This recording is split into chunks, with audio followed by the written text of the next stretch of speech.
Alright, we are back to doing another sparring breakdown video. We have Justin on the left, that's me, and we have Andy on the right in the white gi. And yeah, Andy just came and visited my gym this week. If you guys watched the other videos, I've been calling him Terry. That was totally my fault. So Andy, if you're watching, I know your name's Andy now. You see me and him coming in, have some good exchanges right away. You see me heavily looking for a stack pass, cameraman, getting a little close there. And I'm just really kind of keeping the pressure on Andy here and managed to flatten him out now and start moving into side control.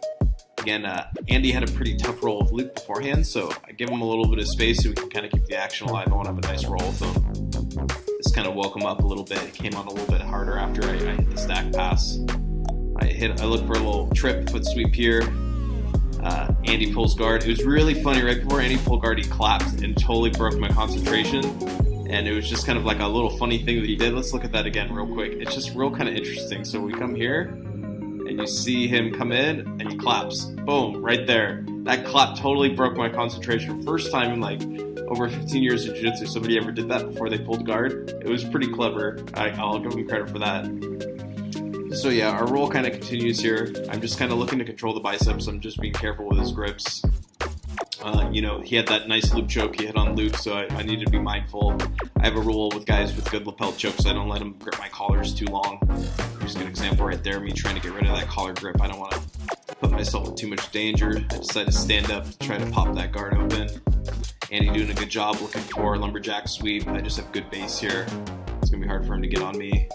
He's trying to reach around and grab that other pant leg of mine, but it's going to be hard.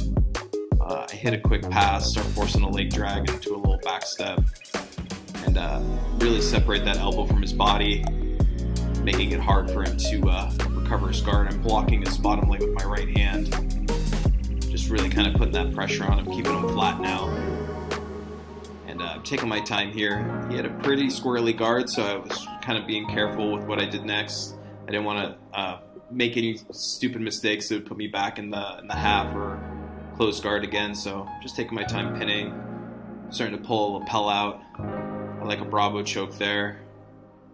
I'm just kind of going to see what he gives me. And in this moment, he pummels that frame inside.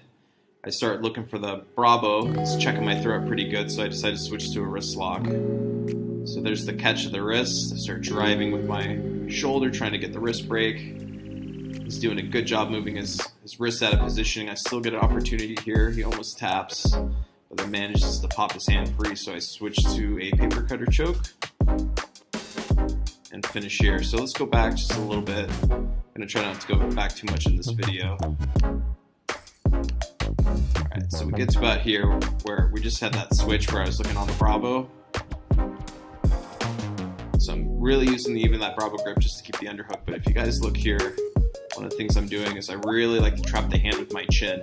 This is what's kind of creating the bend in the wrist that's going to make it easy for me to get the wrist lock. Other things I want to do is I want to control the tip of the elbow. So the underhook's helping me here, but it's when I reach over with the second hand here in a sec, we'll see it. This is what's going to give me that good opportunity to attack the wrist, right? And other things I look for anytime I do a wrist lock is I want to backstop on the elbow. So what I did is I grounded the elbow down. This kind of keeps the elbow locked into place, so now I can bend the wrist with my chin. So I'm trying to just keep it trapped here underneath my chin, and then it's going to be my shoulder driving forward. It's going to create the leverage that I need to break the wrist. But Andy was just flexible, Sometimes it's hard to catch people. He's doing a good job kind of keeping his hand out of place. This was probably my closest attempt. See that hand come up for half a second. He manages to pop out, and you see right away I'm looking on the collar again for the paper cutter choke. So there's my grip. You see me get nice and deep on the collar here. My other hand's going to go for a near side underhook here underneath his near side shoulder. You can't really see from the camera angle, but that's all good. And as we kind of continue here, I just sprawl and drop my weight and then get a quick choke. So yeah, nice guard from Andy. I think the biggest thing is once I kind of like separated his arms from his body and really flattened him out, he was having a hard time getting some movement going where he could get his guard back. So yeah, we have one more roll here. I was trying to be like real like fun and casual with this role too. Like I love having a visitor come in and be competitive. It's like, especially here in Bali, we have it's like a very transient place, so we have a lot of different people passing through all the time. But I always want to make people feel welcome. I don't want to feel like they just have a big target on their back. So Andy kind of got off to a rough start because since he choked Luke out, it just kind of changes the vibe a little bit, but I was just trying to keep things really playful, you know, like I'm not too competitive anymore with my jiu-jitsu. I just kind of do jiu-jitsu for fun. I don't compete anymore. You know, so I just want to have a good roll with these guys when they come in and keep it fun and playful. I feel me and Andy did that good. I got a little sloppy, missed my collar drag. Andy comes in looking to pass. Start moving into my half guard. I was trying to trap his ankle more. I like to play like a real low Lucas Lage style half guard. But he's doing a good job with his stance here, creating space. So I put my knee back inside and look to raise my level and stand back up. Kind of move back to the center. I'm kind of looking to do a little bit more stand-up, but Andy's not having it. He's just looking to play his guard. So again, I'm just keeping a really high stance here, good base. Taking my time, not letting Andy get too close to me because I know he likes that Luke choke now, or Ezekiel choke, so I'm just trying to keep him where I need him. Come back down. Again, just taking my time here, looking to control the grips. I really love hands on the biceps. I think it's a great way to control someone, kind of slowing them down, waiting for my right opportunities to go. Andy's starting to secure a lapel, so you can start looking for some chokes. Now I got to worry about Bravo from bottom position. And again here, just me making sure I got good control on the hands to make things hard for him. Pummel my head out of the grip for the Bravo. Andy again just on my collar here. Again, me pummeling my head inside. Big part of my passing is I always want inside control, so hands inside, head inside. Just kind of making things hard for him.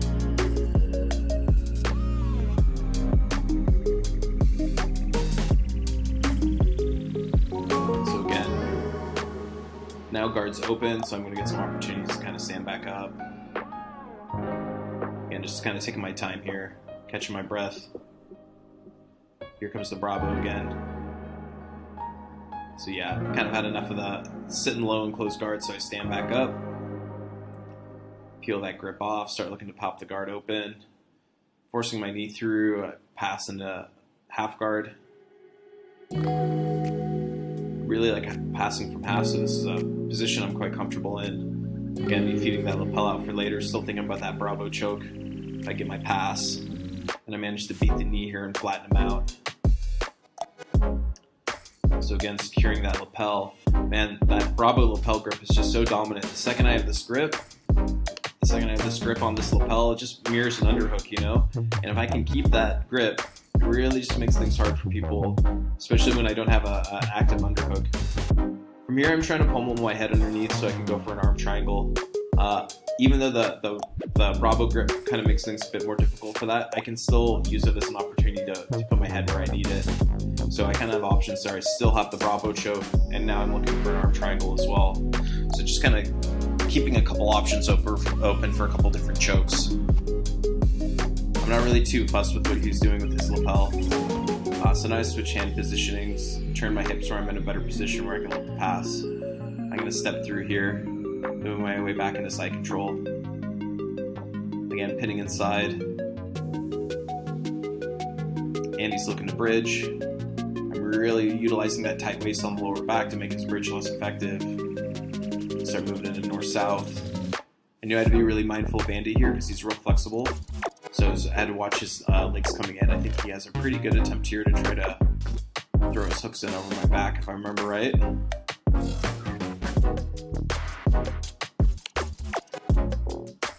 Again, just pinning here, staying heavy. Keeping that hip checked so he can't get his guard back very easily. Here he goes, trying to look to get that guard back. I know to drop my hips here. I'm going to have to start beating his knees, so I lift, and he moves to his side, and I'm able to attack an armbar here. Kimura grip, kick the the frame array away and pick up an easy arm lock. Alright, so let's watch that last little scramble again. And Andy, really nice guy. Really nice to have him in the gym. So yeah, here's his attempt to try to pummel his legs in, right? Like, essentially what Andy's trying to do, he's trying to use his feet on my hips so he can almost put in hooks for the back. Okay, he's also pushing off my hips here to create space. So I know to do what I can, like right now I'm using my head. We got to really focus on driving our head in forward to block the hip and keep the person flat. The more he can get his hips up, the more it's going to be easy for him to come over here and start looking to take the back. So I need to be really mindful of that as we kind of continue here. So here I lift, right? So as soon as I kind of came out of that north-south position, I knew a good option for me was to pull him up. When I started pulling him up here, this is kind of what started exposing him on his side. So continue a little bit more. It'd be hard to catch the Kimura pickup here, but this is where I start picking up the Kimura, and you see me throw my leg over the head. And I'm going to fall to my right shoulder here. And this is what's going to give me that good opportunity to finish the armbar. And you see already, like, something I'm doing right away is I'm looking to create an opposing force. So I'm pulling in towards my chest with the Kimura grip with tension here. And I'm also kicking down on his hip with my other leg to free the arm. I'm really trying to also block him from not letting his knees come back over where he can go to all fours and start a stack. So these are all kind of things that are running through my mind right now as I'm looking to finish. And again, going back to my Kimura, I kick the hand free, and that's what allows me to pick up the armbar at the end. So yeah, it was really nice to have Andy stop by the gym. We had some nice rolls. He was a super nice guy. Always nice to have visitors here in Bali. A big part of why I wanted to open and teach at a gym in Bali was the transient nature of the place. There's just so many people that come through that want to train. You get a lot of great opportunities. So yeah, I hope you guys liked what you saw. If you liked what you saw, make sure to like and subscribe to my channel. And thanks for watching.